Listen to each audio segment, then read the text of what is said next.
ደስታ ከሩታ ጎን የጠፋው ለምንድን ነው? ኮንትራቱን ጨርሶ ነው ወይ?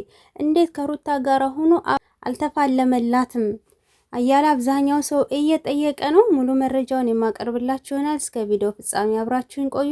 አሰላሙ አለይኩም ወራህመቱላሂ ወበረካቱ። ውድና የተከበራችሁ የቻናል ቤተሰቦች ሰላማችሁ ይብዛ። ለዚህ ቻናል አዲስ ከሆናችሁ ሰብስክራይብ እያደረጋችሁ ቤተሰብ ሁኑ። ዛሬ 5000 አስገቡኝ ማለት ነው ጋይሶችዬ። የቀረኝ ትንሽ ነው፣ ወይኔ ትንሽ ነው የቀረኝ ማለት ነው። ኦሬዲ አንድ 30 ሰው ነው የቀረኝ ማለት ነው። እናም ዛሬ እንግዲህ ኬክ እንድንቆርስ አድርጉ እንዴ! እውነቴን ነው። ሁሌም ከጎን ሆናችሁ ደግሞ ደከመኝ ሰለቸኝ ሳትሉ የምታበረታቱኝ የእናንተንም ህይወት እንደው ፈጣሪ ቅይር አድርጎ ማለት ነው ብሽብሽ ያለ ኑሮ የምትኖሩ ያድርጋችሁ። እሺ አፍያዬ፣ አንዳንድ ኢንፎርሜሽኖች እየሰማን ነው፣ አንዳንድ ነገሮች እየወጡ ነው ያለሁት እና ደስታ ባያስ በትላንትናው እንዴት እንዳልተገኘ እና እንደሌለ እኔም ግራ ገብቶኛል። ነው የተሰጠውን ኮንትራት ጨረሰ ምናምን የመጣበትን ጨርሶ ሄደ ምናምን እየተባለ በአንዳንድ ነገሮች እየሰማን ነው ጭምጭምታና በዚህ ላይ ምንድነው ሐሳብሽ እህቴ? እውነት ነው ወይንስ? አንዳንድ ልጆች እንዴት የለም ደስታ ከጎኗ ሊሆን ይገባል ነበረ። የእውነት የሚወዳት ከሆነ የእውነት የሚያፈቅራት ከሆነ ልጇን ባለሀብት ነው ይባላል እና ለምን ልጇን አላስመለሰላትም? ነውስ እንደተባለው ብዙ ሴቶችን አሜሪካ፣ አውሮፓ ወስዳችኋለሁ እያለ ሴቶችን እያታለለ ይቀልዳል እየተባለ ነው እና በሷ ላይስ ሊቀልድባት አስቦ ነው ወይ እየተባለ እየተወራ ነው በየቲክቶክም በዛም። በእርግጥ ጥያቄሽ ልክ ነው። እንኳንም ጠየቅሽኝ፣ አሪፍ ጥያቄ ነው። ለምክንያቱም የብዙዎች ጥያቄ ስለሆነ እንደውም በዛውም ይመለስላቸዋል እና በነገርሽ ላይ ደስታ እጅግ በጣም ነው ልዑሌን የወደደው። በጣም ነው 10 ጊዜ የሚያቅፈው የሚስመው። ልክ እኔ እንደ አባቱ ነኝ እያለ እየተናገረ ይገኛል።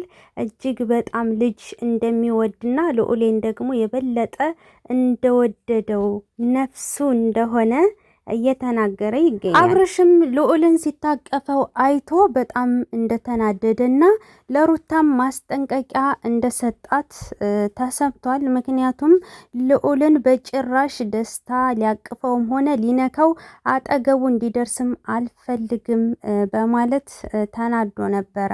መናደድ ብቻ ሳይሆን ለሩታም ለደስታም እጅግ ጠንከር ያለ ማስጠንቀቂያ ሰጥቷቸዋል። ደስታ እረፍት እንዲያደርግና የልጁን ሁኔታ እንዳያባብስ ለሩታ በማሰብ ነው የሌለው እንጂ እነሱ እንዳሉት ኮንትራት ሆኖ ወይንም ደግሞ ሴቶችን የሚያታልል ወንድ ምናምን ሆኖ አይደለም። ለልጇ በማሰብ ለምን ደስታን ይዘው ለምን አልተገኘችም እያሉ ነበር ትናንት ራሱ ማለት ነው። ደስታን ይዘው ብትገኝ ኖሮ አብርሽ በስትክክል ያስብ ነበር፣ እንደዛ ቀልድም አያበዛም ነበር የሚሉ አሉ። እንደውም ደስታን ይዛው ከሄደች ነገሩን ያባብሰዋል። ገብቶሻል? ስለዚህ ደስታ ወደ ጎን ገለል ማለት ነው ያለበት። ትክክል። ምክንያቱም እሱ ቢገኝ የበለጠ ብዙ ነገሮች ይፈጠራሉ፣ ይበላሻሉ። እንደዛ ከሆነ በጣም አሪፍ ነው። ያው እኛም አንድ ነገር ስንሰማ እንደው ሐሳብሽን ንገሪኝ፣ ምክንያቱም ብዙ ወሬ እየተወራ ነው እና እሱ ሲጀመር አሁን ባልሽው ሐሳብ እስማማለሁ። እሱ እንደዚህ ሴቶችን የሚያተራምስ እንደዚህ የሚያደርግ ልጅ አይደለም። እንዲህ አይነት ስብዕና ያለው ልጅ አይደለም። ፊዚካሊም የሚያስታውቅ ልጅ ነው። ያው አንዳንድ ግዴታ ወደ ሚዲያ ስትመጪ አንዳንድ አሉባልታዎች ይበዛሉ እንጂ እዚህ አይነት ሰው ነው ብዬ አላስብም። እንግዲህ እንደዛ ከሆነ በጣም አሪፍ ነው። እንኳን ለሁሉም መልስ ይሆናል የሰጠሽው መልስ። ይመጣል። አሁን ትንሽ ያው ልጁን ትረከብና ከተረከበች በኋላ ይመጣል። እሱም ደስታ ከጎኗ ይሆናል። እንደምታየው ባለፈው ዕለት አሁን የለችም ነበር ሄርሜላ አብርሽን እንደዛ እያስቀኑት እያለና አሁን ደግሞ ሄርሜላ ገብታለች። ስለዚህ ልጁን ከተረከበች በኋላ ደግሞ ደስታ ይመጣል። እና ያው አንዳንድ ያልጨረሻቸው የምትናገሪያቸው ሀሳቦች ካሉ ደግሞ ቀጥይ። አይ ለሁሉም መልስ እንዲሆን ብዬ ነው ይሄን ጥያቄ ልጠይቅሽ የፈለኩት። ምክንያቱም አንዳንድ አሉባልታዎች ሲሰማ ኮንትራቱን ጨረሰ ሄደ ምናምን የሚባል ወሬ ስለነበረ አንደኛ ለሁሉም መልስ እንዲሆናቸው ብዬ ነው ልጠይቅሽ የፈለኩት። ያለኝ ጥያቄ ይሄን ይመስላል። ለሩታ አንድ ነገር ማለት እንደ እናትነት እኔም ልጅ ስላለኝ ስለወለድኩኝ እንደ እናትነት እንደ ባለትዳርነት ለሩታ በርግጥ እስከዛሬም ብዙ ነገር ብያለሁ ከምላችሁ በላይ ግን ዛሬ በጣም የተሰማኝ አንድ ነገር ልንገራችሁ። በሶሻል ሚዲያ ሲተዋወር ያየሁት ልጁን በዛ ልክ ማውጣት ሚዲያ ላይ ገና 6 ወር ያልሞላው ልጅ ገና በ3 ወር እንዴ! የልጅ እኮ የሰው አፍ በጣም መጥፎ ነው። የሰው አፍ አጥንት ይሰብራል። እንኳን ይሄን ሰው ብዬ ገና ደም የሆነ ልጅ ማለት ነው። እንዴት የሶስት ወር ላይ አይመስልም?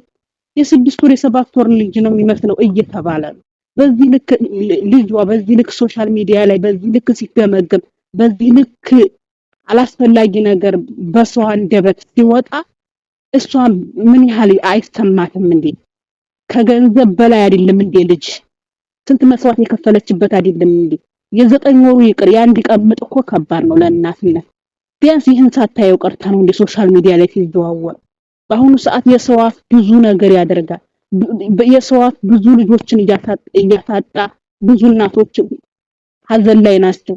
እንዴት ይሄ ነገር አታገናዝብም? እንዴት ገንዘብን ታስቀድማለች ከልጇ ብዙ ያየችበት ልጇ እና እጅግ በጣም ትናንትና ሲዘዋወር እስካየሁት በቲክቶክ መንደር በጣም ልጁን አንዳንድ ኮሜንት ላይ በጣም ልጁን ሲገመግሙት ብዙ ነገር ሲባል ነበርና እንዴው በዚህ ላይ እንዴት አይሰማትም? እንዴ እናትነት ስንት መከራ አላየችበትም እንዴት አይሰማትም ብዬ በጣም ተሰምቶኛል። አፍያይ በጣም ከምነግርሽ በላይ ላይ ማለት ነው። ትክክል ነሽ። ልጁ ማሻአላህ ነው። እንደውም መልኩ ደግሞ የበለጠ እየወጣ መጥቷል፣ እያማረ መጥቷል፣ እየፋፋ መጥቷል። የሰው አፍ ደግሞ ገብቶሻል። ቢያንስ ማሻአላህ እንኳን አይሉም። ሁሉም በየእምነቱ ቢያንስ የሆነ ነገር ማለት አለበት። የሰው አይን መጥፎ ነው። አይተሽ ከሆነ ሜላት ልጇን አላወጣችም፣ ኤልዱ ልጇን አላወጣችም። ብዙ ልጅ አላት ልጇን አላወጣችም። ብዙዎች ልጃቸውን ሽሽግ ድብቅ አድርገው ነው ያሉት። ሩታ ደግሞ ቢያንስ እሱን አርግዛ እስከምትወልድ እስካሁኗ ሰዓት ድረስ ብዙ ዋጋ ከፍላለች። እንደዛ ምጥ ላይ እያለች ራሱ ስንት ነገር ነው የሆነችውና በየቲክቶክም ሁለታቸውንም እየዘቀዘቋቸው ነው። ምክንያቱም ደግ አደረጓቸው። እኔ አልቃወማቸውም ማለት ነው። ይገባቸዋል። በልጃቸው እየነገዱ ነው ያሉት። ከልጅ በላይ ነው ገንዘብ እነሱ ያደረጉት። ገብቶሻል። ግን ልጅ ከገንዘብም ከምንም በላይ ነው እና ይሄን ነገር ድብቅ ሽሽግ አድርገው ቢያሳድጉት እኔም ደስ ይለኛል። ለምን የሰው አፍ መጥፎ ነው፣ አጥንት ይሰብራል፣ የቆመ እንጨት ያደርቃል እና የሰው አይን እና የሰው አፍ ውስጥ ባያስገቡት ደስ ይለኛል። ሀሳብሽ እኔም እጋራለሁ። ትኩረት ብታረግበት ልጇን በዚህ ልክ ባታስገመግመው ነገ ጧት በሽተኛ ቢሆንባት ወንድ ልጅ ነው፣ ሴት ልጅ ናት። በጣም ብዙ ፈተናና መከራ የምታየው ጤነኛ ላይ ማሳደግ መታደል ነው። ስለዚህ በጤና እንደወለደችው በጤና አላህ እንደሰጣት በጤና ልጇን ብታሳድግ ይሻላል። ምክንያቱም የሰው አፍ ብዙ ነገር ሲያረግ ስላየ ገባሽ አይደል? ሲያየ ስለዚህ ልጇን ጤነኛ ላይ ማሳደግ ትልቅ መታደል ነው። በአሁኑ ሰዓት ሴት ልጅ ናት የምትፈተነው። ልጇ ሲታመምባት ወንድ ልጅ ጥሎ ነው የሚወጣው ህክመትሽን አይቶ። ስለዚህ እዚህ ላይ እንትን ብታስብበት ባይነኝ። በቃ እዚህ ላይ ፎከስ አድርጋ ብታስብበት ከዚህ የተጨማለቀ ስራ በወጣ ለልጇ ስትል ባይነኝ። አፍያይ ሌላ ምንም ማለት እኔ ራሱ በውስጥ ነግሬያታለሁ ልጇን ሚዲያ ላይ እንዳታወጣ። ቲክታክ ላይ መታያለም ራሱ አንዷ ጓደኛዬ ነግራታለች። ህዝብ በተሰበሰበበት ሁሌ እየተናገርን ነው እና ሀታ ኢቭን ለማዘርም እንደዛው ባታወጣው ብያለሁ። እኔ በራሴ በኩል ማድረግ ያለብኝን መናገር ያለብኝን ተናግሬያለሁ። እንዲሁ በሶሻል ሚዲያ ብዙዎቻችን እየተናገርን ያለነው በፊት አላወጣም ልጄን እንዳለችው አብርሃም ላውጣው ቢልም እንኳ እንዳያወጣው ማድረግ ትችላለች። ገብቶሻል። በህግም ሆነ በአንዳንድ ነገሮች መብት አላት እና በተተገብረው ደስ ይለኛል። እንዳልሽው ከዚህ ስራ እነሱ እንደፈለጉ በቃ ማለት አንዳንዴ ደግሞ ገብቶሻል። የሚያከብርሽን ኦዲየንስ የሚወድሽን ኦዲየንስ ማክበር አለብሽ። አሁን ወላሂ ልጅም ካላት ልጆቿ ይደጉላት፣ ቤተሰቧን ይጠብቅላት። መሃር አለች ወላሂ ለአዚም ምክሯ በቃ በጽሁፍ እያደረገ በቲክቶክ የምትመክራት ምክር ወላሂ የመሃር በጣም ነው የሚገዛኝ። እኔ ልንገርሽ የመሃር ናት ሩቲ በጣም አሜዚንግ ወላሂ ለአዚም። እሷም በነገርሽ ላይ ዋጋ ከከፈለች ጓደኛችን አንዷ ናት እና እኔ ሳላመሰግናት አላልፍም። በጣም በጣም ሳላመሰግናት አላልፍም። ምክንያቱም በቲክቶኳ በቃ አንዳንድ ነገሮችን የሆነ በሩታ ላይ ወቀሳ ሲመጣ መናገር ያለባትን እንዲያርናቂ መውቀስ ያለባትን ነገር በቃ በጣም ጽሁፏ ይገዛኛል፣ ንግግሯ በጣም ይገዛኛል። በጣም ምርጥ ልጅ ናት። ሳላደንቃት አላልፍም። እዚሁ ቪዲዮ ላይ ልንገርሽ ብዬ ነው። በጣም አዎ፣ ትክክል ነሽ።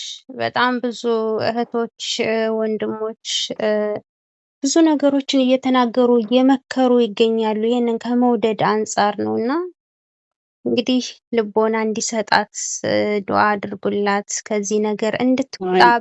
በተለይ በልጇ ላይ ፎከስ ታርግ። ውዶችዬ እንግዲህ የዛሬው ቪዲዮአችን ይህንን ይመስላል። በቀጣይ ደግሞ በሌላ ቪዲዮ እንገናኛለን። ሰላም ቆዩልን። ሰብ ላይክ ማድረጋችሁንም እንዳትረሱ።